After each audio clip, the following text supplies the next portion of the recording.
Namaskar dosto, welcome to Surreal Sociology. Today we will try to understand the concept of base and superstructure given by Karl Marx. The concept of base and superstructure is actually foundational concept in Marxist theory. When we talk about base, which is also called infrastructure, it actually refers to the economic foundation of society, in which we include means of production, that is factories, land, resources, and the relations of production, that is class relations, ownership, and who is having control over production, etc. On the other hand, superstructure encompasses the institutions, cultures, political systems, laws, ideologies, and beliefs that arise from and serve to reinforce the base or strengthen the base. Marx actually developed this theory, or we could say concept, in the 19th century during the time of rise of industrial capitalism in Europe. He believed that the economic base determines the superstructure, which in turn influences and maintains the base, and thus it actually is creating a kind of a reciprocal relationship between these two. And this concept is actually central, as I just told in the beginning, is central to Marx's critique of capitalism and his theory of historical materialism. Let's delve a little bit deeper into this concept. The economic base largely shapes and determines the nature of the superstructure. When we see in a capitalist society, the economic base is characterized by private property and capital accumulation, which in turn shapes the political and legal system to protect property right and facilitate market transactions. The economic base also includes the relations of productions, which I just told you in the beginning of this session. And these relation of productions are actually inherently class based, which in turn create divisions between the owners, which to whom Marx called bourgeois, and workers, that is proletariats. These workers or proletariats are also called working class, and the working class in a factory, for example, I'm just taking one example, the working class in a factory produces goods, and the profit are largely taken by the capitalist owners, creating a class struggle that again influences political and ideological systems.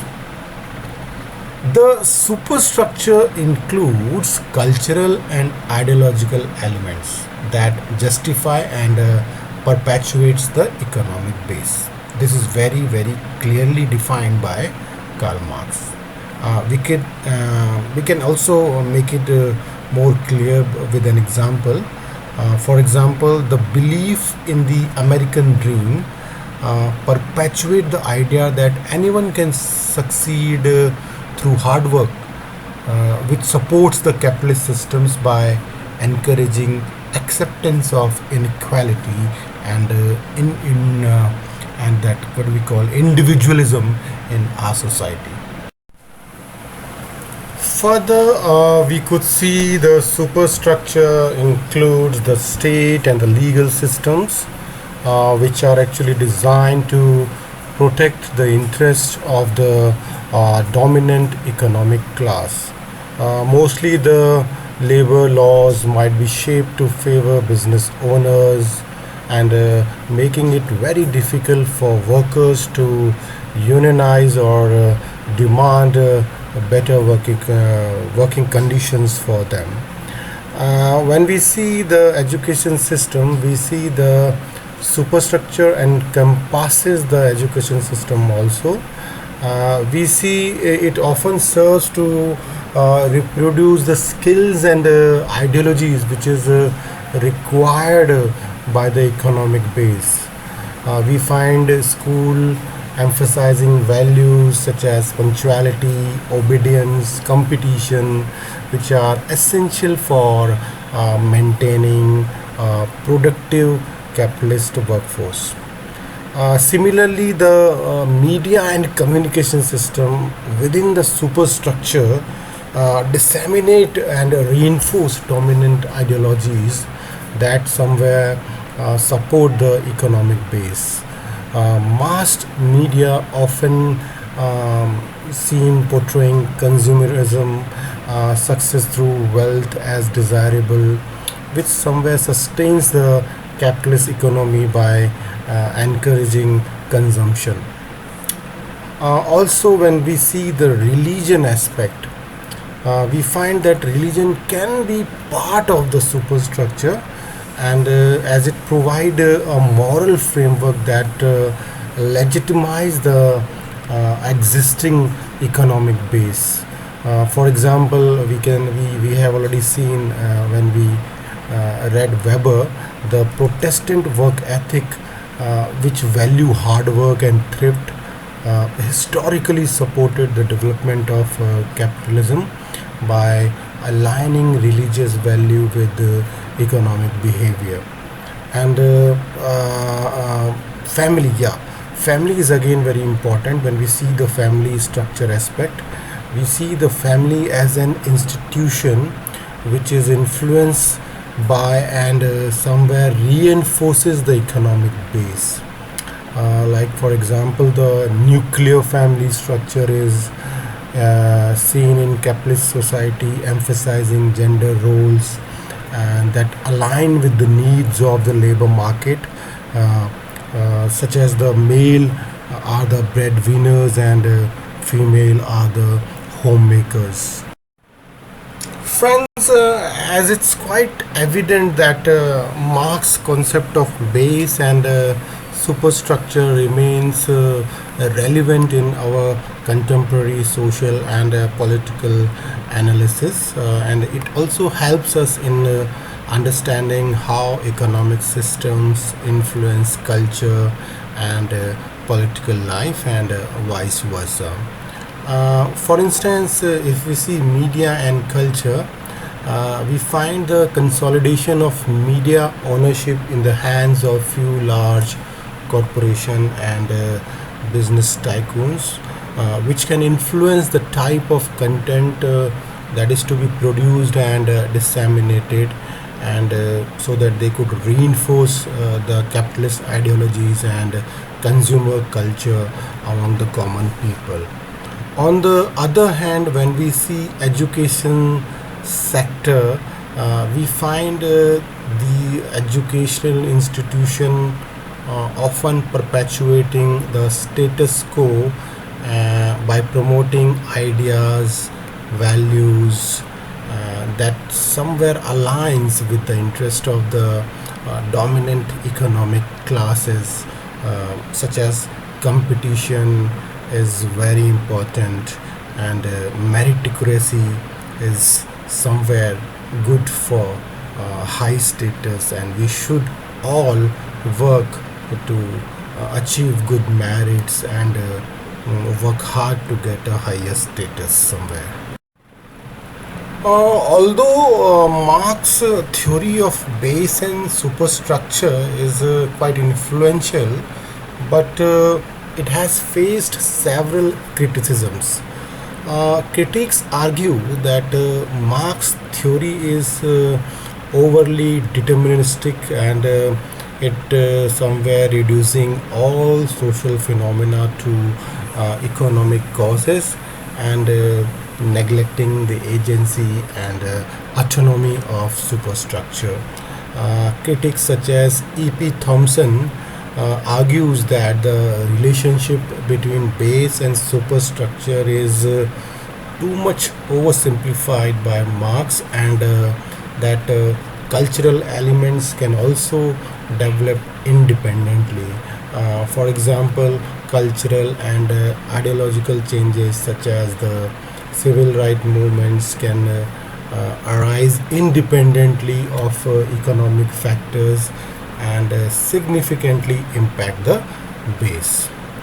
Uh, on the other hand, we also see that Marx has somewhere neglected the non-class factors, and he focuses only on class relations and overlook the importance of social factors such as race, gender, and ethnicity, which are also somewhere helpful in shaping the superstructure. For example, the feminist movement has profoundly impacted social structures and challenging patriarchal norms of the society, and directly or indirectly influencing economic participation in society. Furthermore, we could see real life examples of the base and superstructure theory in action can be observed in various historical and contemporary contexts. For example, we could see the transition from feudalism to capitalism.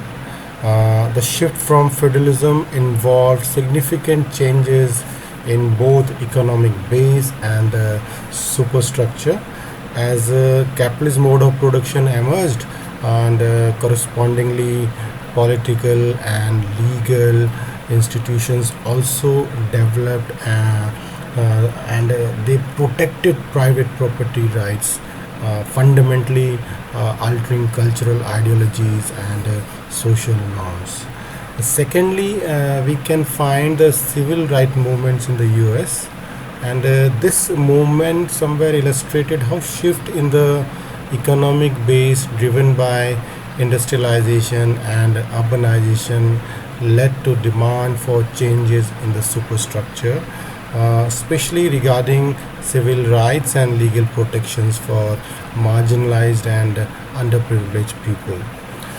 The economic need for a stable workforce challenged existing racial hierarchies and prompted significant changes in law and social attitudes. Another example for establishing a relationship between base and superstructure is China's economic reforms.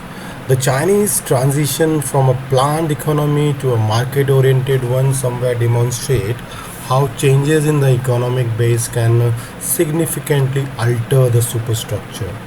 China's administrative practices and ideological constructs evolved uh, thoroughly with time to align with its economic objectives. It somewhere reflects a complex intersection between cultural, political, and economic structures. Another example is the well famous Arab Spring. We see that economic discontent across various countries led to upheaval, demonstrating that frustrations within the economic base can lead to social instability and demand for political reforms. And thus, results are found in shifting in political structure, and again it somewhere illustrate the reciprocal relationship between base and superstructure. And the last one is gig economy platform. The emergence of gig economy platform like Ola, Uber, Airbnb, etc. has transformed labor relations and various regulatory frameworks, and it somewhere indicating that when we get a kind of technological advancement in the economic base, it can precipitate significant changes in our cultural perceptions of work and various economic participations in our society.